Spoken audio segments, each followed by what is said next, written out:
എല്ലാവർക്കും FB കിച്ചണിലേക്ക് സ്വാഗതം. ഇന്ന് നമുക്ക് ചോറിൻ്റെ കൂടെ സൈഡ് ഡിഷായിട്ടൊക്കെ ഉപയോഗിക്കാൻ പറ്റിയ നല്ല ടേസ്റ്റിയും നല്ല ക്രിസ്പിയായ കോവക്ക ഫ്രൈ എങ്ങനെയാണ് ഉണ്ടാക്കുന്നതെന്ന് നോക്കാം. വളരെ എളുപ്പത്തിൽ ഇത് ഉണ്ടാക്കിയെടുക്കാൻ പറ്റും. ഇനി ഇത് ഉണ്ടാക്കാൻ തുടങ്ങുന്നതിന് മുമ്പായിട്ട് എന്നും നിങ്ങളോട് പറയുന്നത് പോലെ ഈ ചാനൽ മറക്കാതെ എല്ലാവരും സബ്സ്ക്രൈബ് ചെയ്യണേ. ഇനി നമുക്ക് ഒരു 8-9 കോവക്കായ എടുത്ത് വളരെ കനം കുറച്ച് നീളത്തിൽ അരിഞ്ഞെടുക്കാം. പഴുത്ത കോവക്കായാലും കളയൊന്നും വേണ്ട, അത് നമുക്ക് വറുക്കാനായിട്ട് എടുക്കാം. വറുത്താൽ നല്ല ടേസ്റ്റുമാണ്. നന്നായി കനം കുറച്ച് വേണം ഇത് അരിഞ്ഞെടുക്കാൻ. ഇനി ഇതിലേക്ക് നമുക്ക് ഒരു 3 ടേബിൾ സ്പൂൺ കടലമാവ് ചേർത്ത് കൊടുക്കാം. 2 നുള്ള് കായപ്പൊടി ചേർക്കാം. ഇതിലേക്ക് 1/2 ടീസ്പൂൺ സാമ്പാർ പൊടി,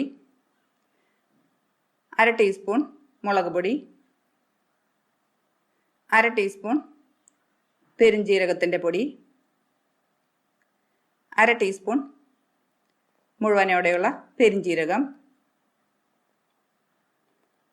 ആവശ്യത്തിന് ഉപ്പ്, 1 ടീസ്പൂൺ വറുത്ത അരിപ്പൊടി, നൈസ് പൊടി, അപ്പപ്പൊടി ആയാലും മതി. ഇനി ഇത് നന്നായിട്ട് സ്പൂൺ വെച്ചോ കൈകൊണ്ടോ മിക്സ് ചെയ്ത് കൊടുക്കുക.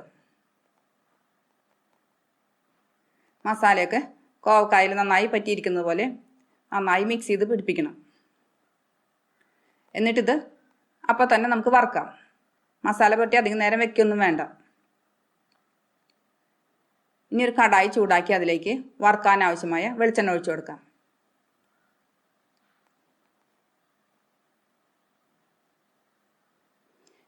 എണ്ണ ചൂടായി വരുമ്പോൾ ഇതിലേക്ക് കുറച്ച് കറിവേപ്പില ഇട്ടു.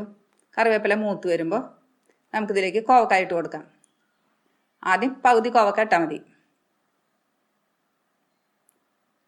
ഹൈ ഫ്ലെയിമിൽ വേണം വറുത്തെടുക്കാൻ.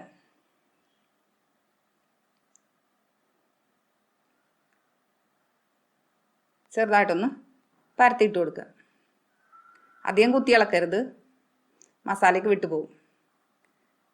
നന്നായി മൊരിഞ്ഞ് വരുന്നത് വരെ അധികം ഇളക്കരുത്.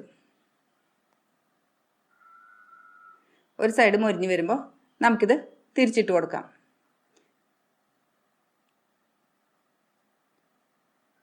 ഹൈ ഫ്ലെയിമിൽ തന്നെ ഇപ്പോഴും വറക്കണം കേട്ടോ. ഇനി ഇടയ്ക്ക് നമുക്ക് ഒന്ന് തിരിച്ച് മറിച്ചിട്ട് കൊടുക്കാം. അങ്ങനെ 2 സൈഡും നന്നായി മൊരിഞ്ഞ് വരുമ്പോൾ നമുക്കിത് മീഡിയം ഫ്ലെയിമിലേക്ക് മാറ്റാം.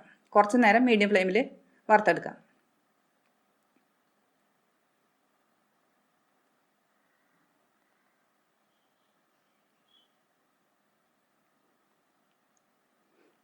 ഇടയ്ക്ക് ഇളക്കി കൊടുത്താൽ മതി.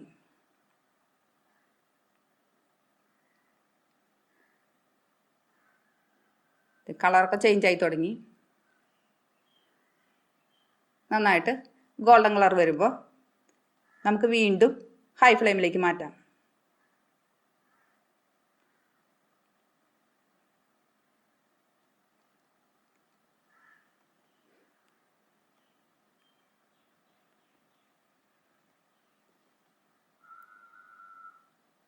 എന്നിട്ടത് കോരിയെടുക്കാം.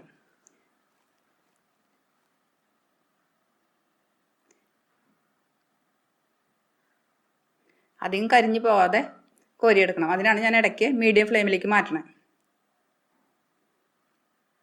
ഇനി വീണ്ടും ഇതിലേക്ക് കറിവേപ്പില ഇട്ട് കൊടുക്കാം. ബാക്കിയുള്ള കോവക്ക ചേർത്ത് കൊടുക്കാം.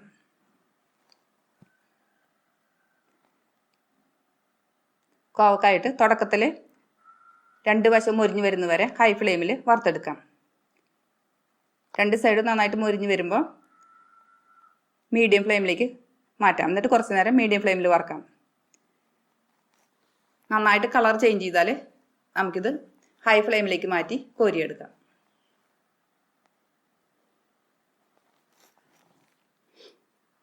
ഇടയ്ക്ക് ഇളക്കി കൊടുത്തുകൊണ്ടിരിക്കും. മൊരിഞ്ഞ് കഴിഞ്ഞാൽ മാത്രം ഇളക്കി കൊടുത്താൽ മതി കേട്ടോ.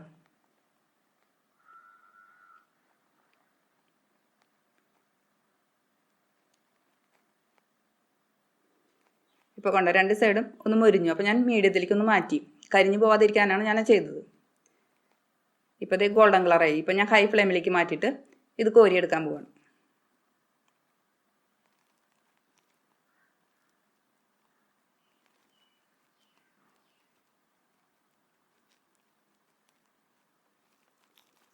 വെളിച്ചെണ്ണ കുടിക്കാതിരിക്കാനാണ് ഞാൻ ഹൈ ഫ്ലെയിമിലേക്ക് മാറ്റണത്.